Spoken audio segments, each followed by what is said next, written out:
قابل صد احترام بزرگوں اور دوستوں،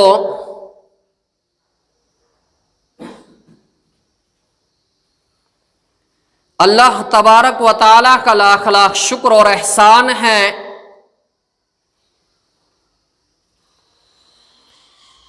کہ جس نے ہمیں پھر یہ جمعۃ المبارک کا دن عنایت فرمایا اور ہمیں جمعہ کی نماز باجماعت پڑھنے کی توفیق بخشی۔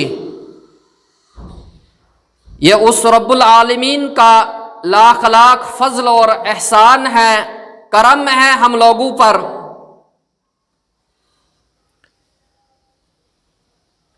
لہذا جتنی بھی تعریف اللہ تبارک و تعالیٰ کی جائے وہ کم ہے، اور لاکھہ کروڑا اربہ درود و سلام نازل ہو جناب محمد الرسول اللہ صلی اللہ علیہ وسلم پر، جن کے بے شمار احسانات اس امت پر ہیں۔ اگر ہم رات اور دن جناب محمد الرسول اللہ صلی اللہ علیہ وسلم پر درود و سلام پڑھتے رہیں تو شاید ہم ان کے ایک احسان کا بھی بدلہ چکا نہیں سکتے۔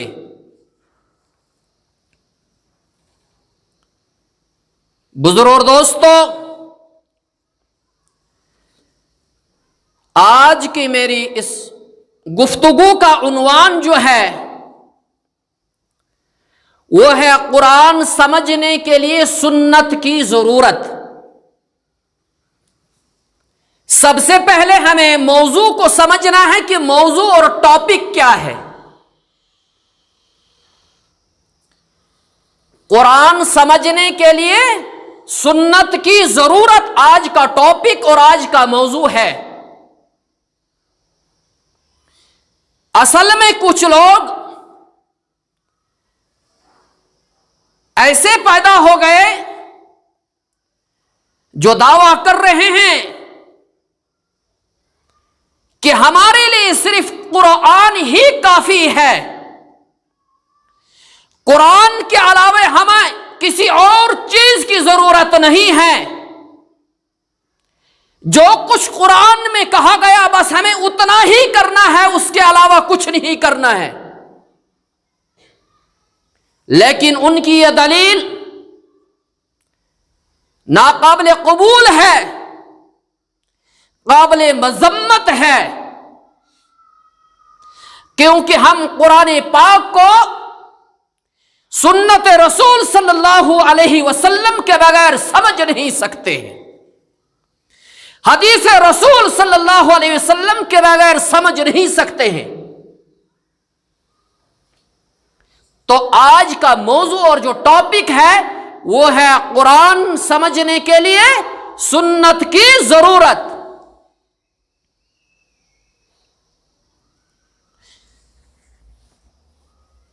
سنت کے بغیر قرآن مجید سے تمام شرعی مسائل کو معلوم کرنا ناممکن ہے۔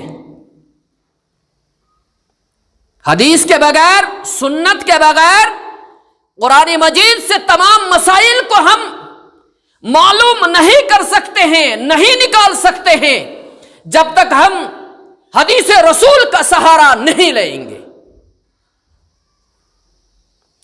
اور جس طرح قرآن کریم کے احکامات واجب الاتباع ہے، جس طرح قرآن کریم کے احکامات پر عمل کرنا ضروری ہے، اسی طرح رسول اللہ صلی اللہ علیہ وسلم کے احکامات پر عمل کرنا واجب الاتباع ہے، واجب اور فرض کے درجے میں ہے۔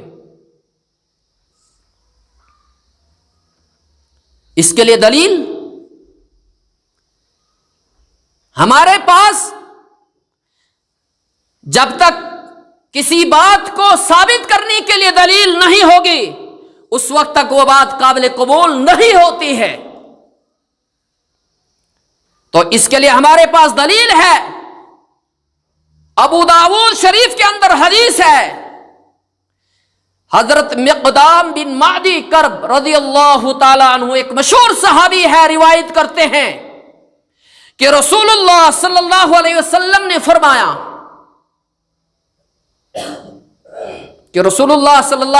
نے فرمایا لوگوں یاد رکھو قرآن ہی کی طرح ایک اور چیز، قرآن ہی کی طرح ایک اور چیز یعنی حدیث مجھے اللہ کی طرف سے دی گئی ہے. کون فرما رہے ہیں؟ رسول اللہ صلی اللہ علیہ وسلم لوگوں کو واضح کر رہے ہیں کہ قرآن ہی کی طرح مجھے اللہ تعالیٰ نے ایک اور چیز عطا کی ہے، عنایت کی ہے. وہ کیا ہے؟ وہ ہے حدیث. وہ ہے حدیث. خبردار. کون فرما رہے ہیں؟ رسول اللہ صلی اللہ علیہ وسلم فرما رہے ہیں خبردار.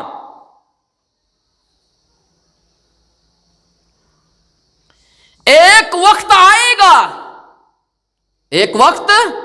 آئے گا کہ ایک پیٹ بھرا آدمی یعنی متکبر شخص اپنی مسند پر تکیہ لگائے ہوئے، ٹیک لگائے ہوئے بیٹھا ہوگا اور کہے گا لوگوں تمہارے لیے یہ قرآن ہی کافی ہے، تمہارے لیے یہ قرآن ہی کافی ہے، اس میں جو کچھ حلال ہے بس وہی حلال ہے اور اس میں جو کچھ حرام ہے وہی حرام ہے. یعنی جو کچھ قرآن کے اندر حلال اور حرام ہے بس اتنا ہی حلال اور حرام ہے، اس کے علاوہ اور کچھ نہیں ہے. رسول اللہ صلی اللہ علیہ وسلم لوگوں کو باخبر کر رہے ہیں، اطلاع کر رہے ہیں کہ ایسا ہرگز نہیں ہے، ایسا ہرگز نہیں ہے، بلکہ جو کچھ رسول اللہ صلی اللہ علیہ وسلم نے حرام کیا ہے وہ ایسے ہی حرام ہے جیسے اللہ تعالیٰ نے حرام کیا ہے. یعنی جس کو اللہ کے رسول صلی اللہ علیہ وسلم نے جس چیز کو حرام کیا ہے وہ بھی اسی طرح حرام ہے جس طرح اللہ تعالیٰ نے کسی چیز کو حرام قرار دیا ہے. سنو، رسول اللہ صلی اللہ علیہ وسلم فرما رہے ہیں سنو. کیا مثال پیش کر رہے ہیں؟ مثال پیش کر رہے ہیں گھریلو گدھے کی، گھریلو گدھے کی مثال پیش کر رہے ہیں کہ تمہارے لیے وہ حلال نہیں ہے. گھریلو گدھا تمہارے لیے کیا حلال نہیں ہے، جبکہ اس گدھے کی حرمت کا ذکر قرآن میں کہیں بھی نہیں ملتا ہے. یعنی اگر قرآن کریم میں ہم تلاش کریں کیا گھریلو گدھا حرام ہے تو قرآن پاک کے اندر تو کہیں یہ موجود نہیں. لیکن پھر ہمیں کیسے پتا چلا؟ کیونکہ رسول نازنین صلی اللہ علیہ وسلم نے ارشاد فرمایا کہ تمہارے لیے یہ حلال نہیں ہے. ایک دوسری چیز ارشاد فرمایا نہ وہ درندے جو جن کی کچلیاں یعنی جو نوکیلے دانتوں سے شکار کرتے ہیں، نوکیلے دانتوں سے کیا کرتے ہیں؟ شکار کرتے ہیں، ان کا شکار بھی جائز نہیں ہے بلکہ وہ کیا ہے؟ وہ حرام ہے. اگر قرآن میں دیکھا جائے کہیں بھی اس کا ذکر نہیں ہے. تیسری چیز ارشاد فرمائی رسول صلی اللہ علیہ وسلم نے کہ کسی ذمی کی گری پڑی ہوئی چیز بھی تمہارے لیے جائز نہیں. ذمی کس کو کہتے ہیں؟ ذمی اس آدمی کو کہتے ہیں جو اسلامی ملک کے اندر رہتا ہو اور وہ غیر مسلم ہو اور وہ ٹیکس ادا کرتا ہو، کیونکہ اسلامی ملک کو اس کی ذمہ داری ہوتی ہے کہ وہ اس کی حفاظت اور اس کی پروٹیکشن عطا کرے. لہذا اگر اس کی گری پڑی ہوئی چیز بھی آپ کو ملے وہ بھی آپ کے لیے جائز نہیں. یہ تین مثالیں رسول اللہ صلی اللہ علیہ وسلم نے فرمائی. ایک گھریلو گدھے کی مثال، دوسرے درندے کی مثال، تیسری جو ہے ذمے کی گری پڑی ہوئی مثال پیش کی. جبکہ فرمایا رسول اللہ صلی اللہ علیہ وسلم نے کہ قرآن کے اندر تو ان چیزوں کا ذکر نہیں، پھر تو یہ چیزیں آپ کے لیے حلال ہونی چاہیے، لیکن یہ چیزیں آپ کے لیے حرام ہیں. کیسے معلوم ہوا؟ رسول عربی صلی اللہ علیہ وسلم کے ارشادات سے ہمیں یہ معلوم ہوا کہ یہ چیز حلال نہیں بلکہ حرام ہے. اس سے معلوم ہوا کہ قرآن کو سمجھنے کے لیے ہمیں سنت رسول صلی اللہ علیہ وسلم کی ضرورت ہے. جہاں ہم قرآن کا مطالعہ کریں وہیں پر ہم احادیث رسول صلی اللہ علیہ وسلم کا مطالعہ بھی کریں. دوسری ایک حدیث ہے، حضرت ابو رافع رضی اللہ تعالیٰ عنہ روایت کرتے ہیں کہ نبی اکرم صلی اللہ علیہ وسلم نے فرمایا، لوگو میں تم میں سے کسی کو ایسے حال میں نہ پاؤں، میں تم میں سے کسی کو ایسے حال میں نہ پاؤں کہ وہ اپنی مسند پر تکیے لگایا ہوا بیٹھا ہو اور اس کے پاس میرے ان احکامات میں سے جن کا میں نے حکم دیا ہے یا جن سے میں نے آپ کو منع کیا ہے کوئی حکم آئے اور وہ آدمی کیا کہے، میں تو آپ صلی اللہ علیہ وسلم کے اس فرمان کو نہیں جانتا، ہم نے جو کتاب اللہ سے پایا بس اسی پر عمل کر لیا، وہی ہمارے لیے کافی ہے. یہ بھی حدیث یہ ابو داؤد کے اندر موجود ہے.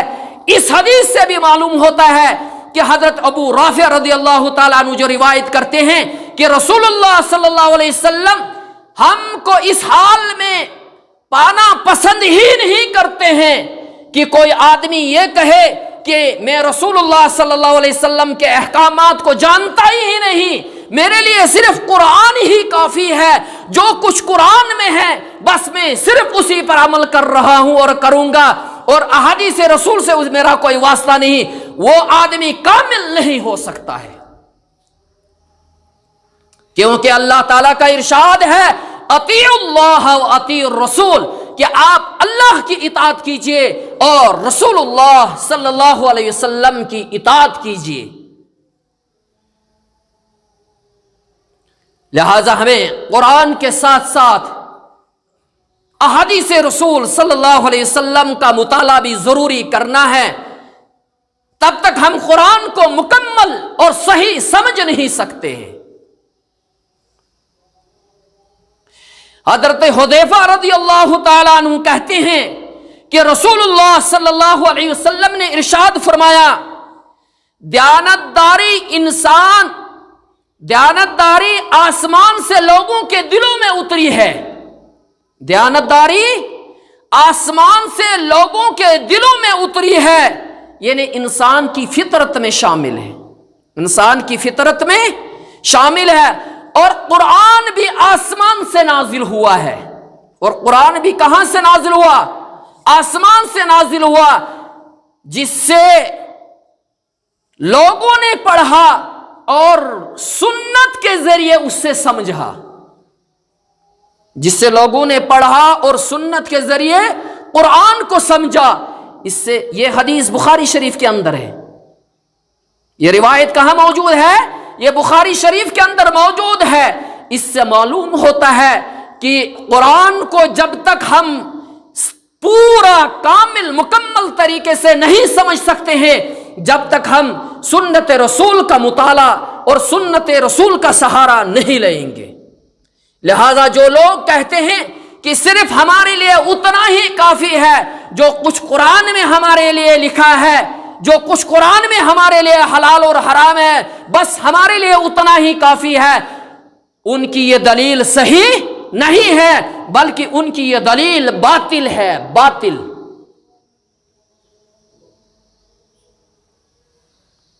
جس طرح اللہ کی اطاعت ہمارے لیے ضروری ہے، جس طرح اللہ کی اطاعت ہمارے لیے فرض ہے، اسی طرح رسول اللہ صلی اللہ علیہ وسلم کی اطاعت اور فرما برداری ہمارے لیے فرض ہے.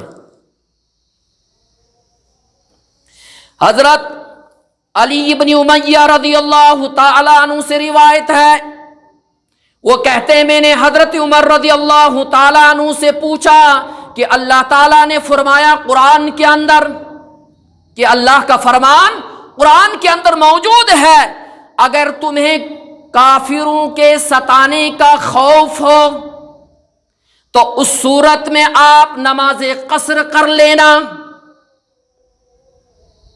اس صورت میں آپ نماز قصر کر لینا۔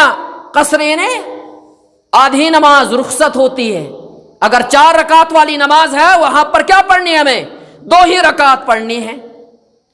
تو حضرت علی ابن امیہ نے حضرت عمر رضی اللہ تعالیٰ عنہ سے پوچھا کہ جناب وہ دور ختم ہو گیا، اب تو امن کا زمانہ ہے، کیا اس وقت بھی اس قصر کی رخصت باقی ہے؟ حضرت عمر رضی اللہ تعالیٰ عنہ نے جواب دیا، کہا مجھے بھی تمہاری طرح یہ تعجب ہوا تھا، مجھے بھی تمہاری طرح یہ اشکال تھا، سوال تھا، اور میں نے یہ سوال جناب رسول اکرم صلی اللہ علیہ وسلم سے کیا۔ کیا سوال تھا؟ کیا سوال تھا کہ بھائی اللہ کا فرمان تو ہے کہ جب حالات ٹھیک نہیں ہو، کافروں کا خوف ہو، اس وقت آپ نماز قصر پڑھ لینا، لیکن اب تو الحمدللہ امن ہے، اب ہمیں قصر کی رخصت باقی ہے یا نہیں؟ تو حضرت عمر فاروق رضی اللہ تعالی عنہ نے کس سے پوچھا؟ ڈائریکٹ جناب محمد الرسول اللہ صلی اللہ علیہ وسلم سے پوچھا۔ آج اگر ہمیں سوال کوئی پیدا ہو جائے تو ہم تو کسی سے شاید پوچھنے کی زحمت ہی گوارا نہیں کرتے ہیں، جو کچھ ذہن میں آ جائے، دماغ میں سمجھ آئے کر لیتے ہیں، لیکن صحابہ کرام رضوان اللہ تعالی علیہم اجمعین کے اندر جب بھی تھوڑا سا کوئی شوشہ پیدا ہو جاتا تھا، سوال پیدا ہو جاتا تھا، فوراً رسول اکرم صلی اللہ علیہ وسلم کی خدمت کی طرف دوڑتے تھے اور عرض کرتے تھے کہ یا رسول اللہ صلی اللہ علیہ وسلم یہ سوال ہے، یہ ہمارا مسئلہ ہے، اس کو حل کیجئے۔ تو حضرت عمر فاروق رضی اللہ تعالی عنہ نے رسول اکرم صلی اللہ علیہ وسلم سے عرض کیا، یا رسول اللہ صلی اللہ علیہ وسلم اب تو امن کا زمانہ ہے، کیا قصر ہم پر ابھی بھی باقی ہے؟ کیا قصر نماز ہمیں ابھی بھی پڑھنی ہے جبکہ اب تو خوف ختم ہو گیا؟ تو رسول اکرم صلی اللہ علیہ وسلم نے فرمایا، دوران سفر چاہے آپ کو خوف ہو یا نہ ہو، چاہے آپ کو خوف ہو یا نہ ہو، یہ اللہ کی طرف سے تمہیں صدقہ ہے، یہ اللہ کی طرف سے تمہیں صدقہ ہے، لہذا اس کا صدقہ قبول کرو، لہذا اس کا صدقہ قبول کرو۔ اور یہ حدیث مسلم شریف کے اندر موجود ہے۔ بزرگو دوستو، اگر دیکھ لیجئے، اگر صرف ہم قرآن ہی کی اس آیت پر یہ تکیہ کر لیں گے، یعنی صرف قرآن کو ہی دیکھ لیں گے، پھر تو ہمیں نماز صرف خوف کے وقت قصر کرنی ہے، لیکن جب ہم شریعت محمدی صلی اللہ علیہ وسلم کے اندر دیکھتے ہیں، رسول ناظرین صلی اللہ علیہ وسلم نے اپنی حدیث کے اندر فرمایا، نہیں، قصر کی نماز ہر حال میں باقی ہے، چاہے آپ پر خوف ہو یا نہیں ہو۔ لہذا قرآن کی تشریح کون کر سکتی ہے؟ حدیث رسول سے تشریح ہوتی ہے۔ قرآن کو مکمل اور کامل اسی وقت سمجھ سکتے ہیں جب تک ہم حدیث رسول کو مطالعے میں نہ رکھیں۔ لہذا میری تمامی حضرات سے گزارش ہے کہ جہاں ہم قرآن کو پڑھیں، جہاں ہم قرآن کی تلاوت روزانہ کریں، وہیں پر ہم ساتھ میں احادیث رسول کا بھی مطالعہ کریں۔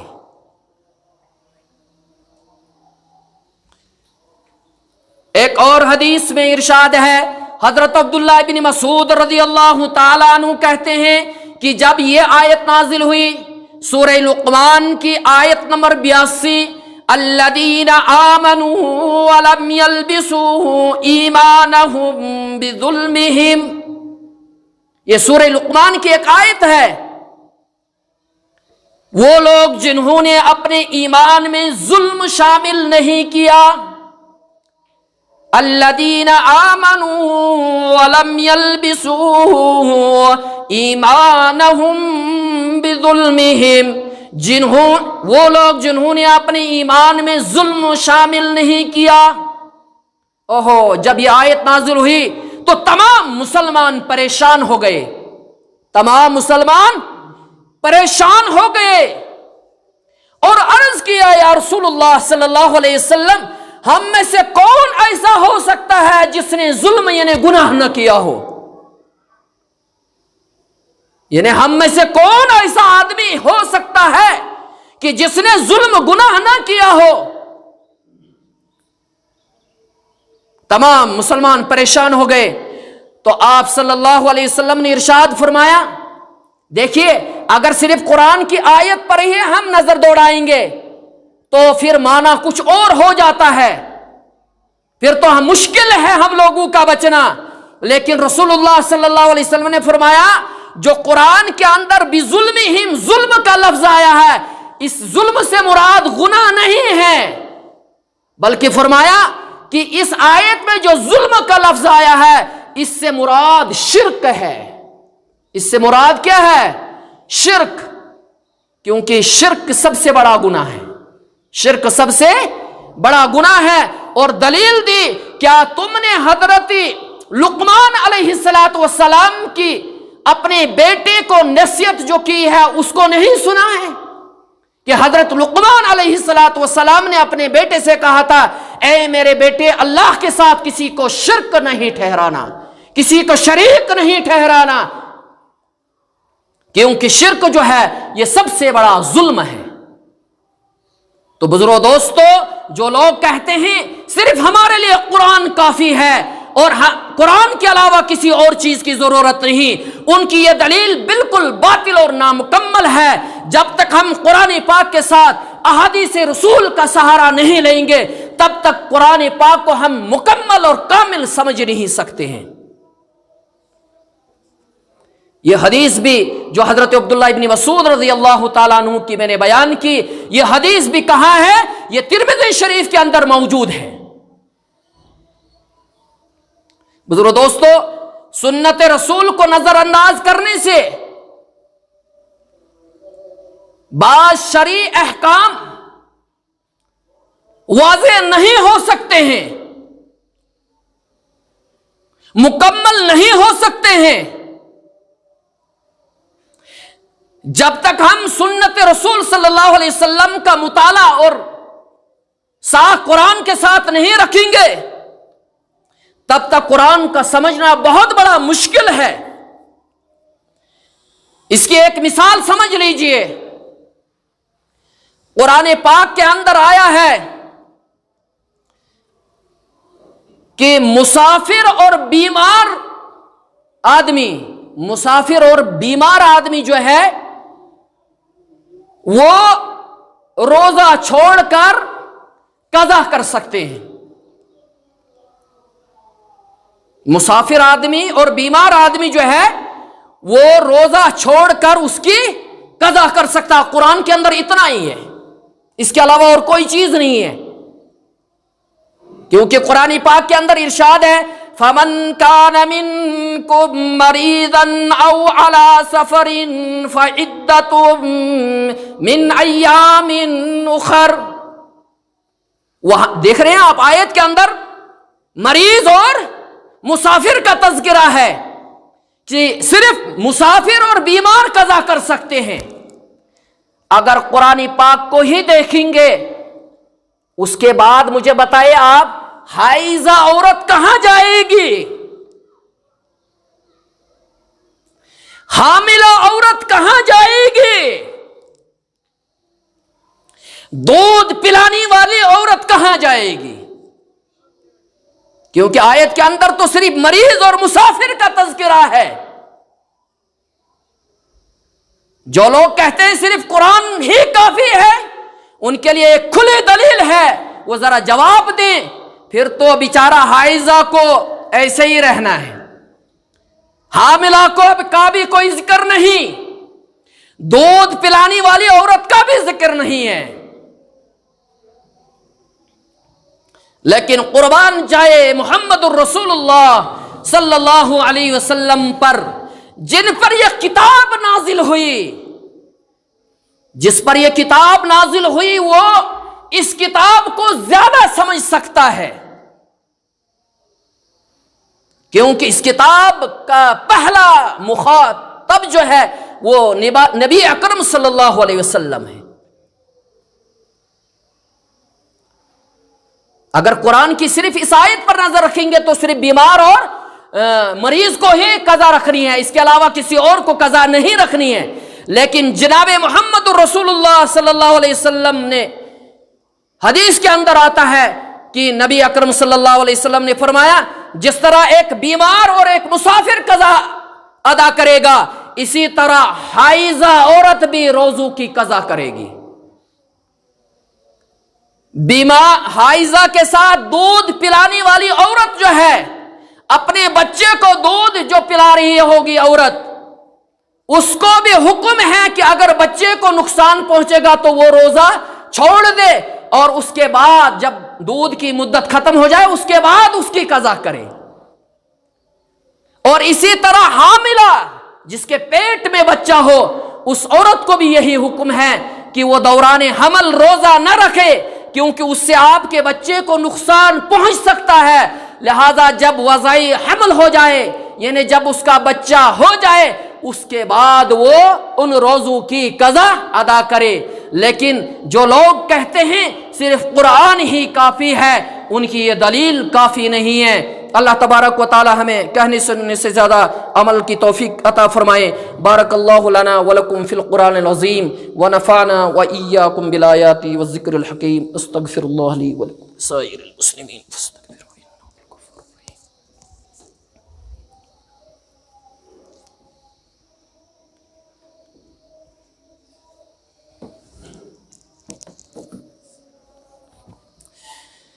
الحمد لله نحمده ونستعينه ونستغفره ونعوذ بالله من شرور أنفسنا ومن سيئات أعمالنا. من يهدي الله فلا مضل له ومن يضلل فلا هادي له. وأشهد أن لا إله إلا الله وحده لا شريك له وأشهد أن محمدا عبده ورسوله.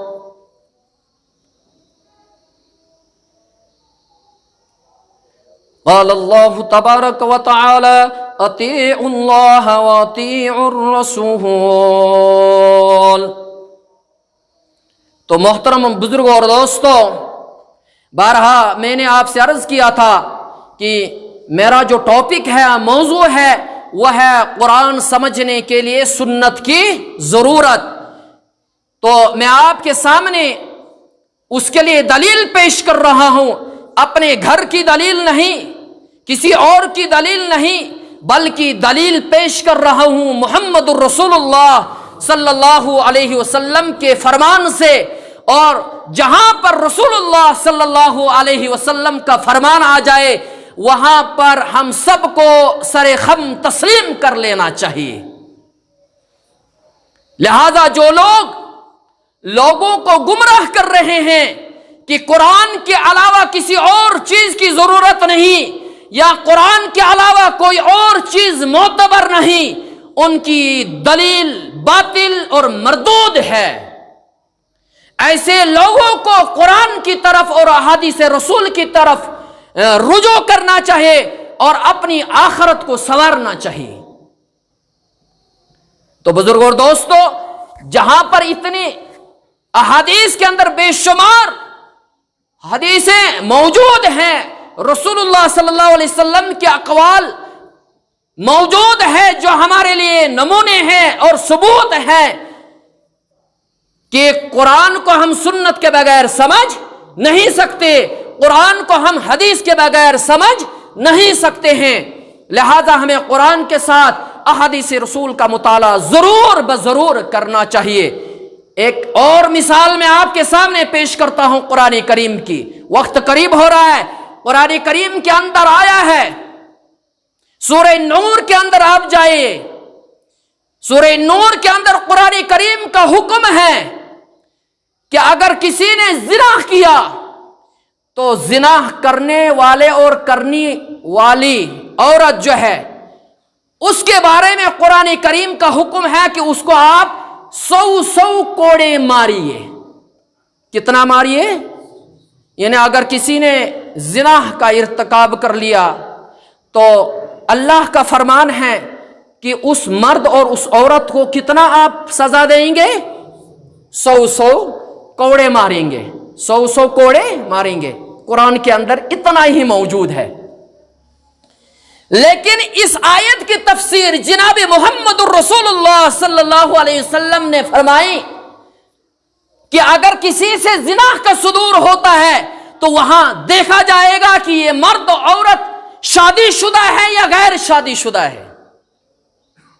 قرآن نے تو مطلقاً فرمایا کہ جس نے زنا کیا اس کو کیا کرنا ہے؟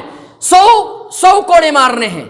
لیکن رسول اللہ صلی اللہ علیہ وسلم تفسیر فرما رہے ہیں کہ اگر اس کی 2 قسمیں ہیں، اگر مرد اور عورت شادی شدہ ہیں تو ان کو سنگسار کرنا ہے. یعنی اگر زنا کرنے والا مرد شادی شدہ ہے اور عورت بھی شادی شدہ ہے تو اس کے لیے شریعت نے حکم دیا، رسول ناظرین صلی اللہ علیہ وسلم نے حکم دیا کہ ایسے مرد اور عورت کو سنگسار کیا جائے گا. اور جو غیر شادی شدہ مرد لڑکا اور لڑکی ہوگی اس کے لیے رسول قرآن نے جو کہا 100 کوڑے مارنے ہیں، یہ اس کے لیے حکم ہے. تو بزرگ دوستو دیکھو، آیت کے اندر صرف 100 کوڑے کا حکم تھا، لیکن شریعت کے اندر 2 حکم ہیں کہ اگر شادی شدہ ہے تو اس کو سنسار کیا جائے گا، اور اگر غیر شادی شدہ ہے تو اس کو 100 کوڑے مارے جائیں گے. بہرحال بزرگ دوستو، آج کا اس ٹاپک پر میں نے چند حوالے آپ کے سامنے پیش کیے. اس ٹاپک کا مقصد صرف اتنا ہی میرا ہے کہ آپ لوگ جہاں قرآن کو پڑھیں، قرآن کو ضرور پڑھیں. آپ روزانہ قرآن کو پڑھیں، چاہے 2 ہی آیت پڑھیں لیکن ترجمے کے ساتھ پڑھیں، اور ترجمے کے ساتھ پڑھنے کے ساتھ ساتھ احادیث رسول کا ضرور مطالعہ کریں. آج کل ہمارے یہاں یہ عام رواج ہے کہ ہم قرآن پڑھتے ہیں لیکن بغیر ترجمہ کے، بغیر سوچے سمجھے پڑھتے ہیں. بے شک اس میں بھی ثواب ہے، لیکن یہ قرآن ہم سے کچھ تقاضا کرنے کے لیے لایا گیا ہے. اللہ تعالیٰ نے یہ کتاب ہمیں بھیجی ہے، اس پر عمل کیا جائے، اور عمل ہم اسی وقت کر سکتے ہیں جب ہمیں اس کے معنی و مطالب پتہ ہو. لہذا روزانہ یہ معمول بنائیں کہ ایک آیت کی تلاوت کریں، لیکن اس کا ترجمہ اور اس کی تفسیر کو دیکھیں، اور احادیث رسول صلی اللہ علیہ وسلم کو اس کا مطالعہ بھی ساتھ میں رکھیں. ایسا کہیں نہ ہو کہ وہ لوگ آپ پر حاوی ہو جائیں اور کل کا ہم لوگوں کا بھی ایسا ہی عقیدہ بن جائے کہ جناب جتنا قرآن کے اندر ہے بس اتنا ہی ہمارے لیے حلال ہے، اور جتنا قرآن کے اندر ہمارے حرام ہے اتنا ہی ہمارے لیے حرام ہے. اللہ ایسا نہ کرے. لہذا قرآن کو سمجھنے کے لیے احادیث رسول صلی اللہ علیہ وسلم کا مطالعہ کرنا بہت زیادہ ضروری ہے. بارہ جو کچھ کہا گیا ہے اللہ تعالیٰ اس پر ہم سب کو عمل کرنے کی توفیق نصیب عطا کرے، اور جو کچھ غلطیاں ہوئی ہیں میں آپ لوگوں سے عرض کرتا ہوں ہمیشہ کہ آپ میری اصلاح کرتے جائیں. میں بھی ایک طالب علم ہوں، بارہ آئندہ غلطیوں سے بچنے کی توفیق نصیب عطا فرمائے. اللہ تبارک و تعالیٰ کہنے سننے سے زیادہ عمل کی توفیق نصیب فرمائے. وآخر دعوانا ان الحمد للہ رب العالمین.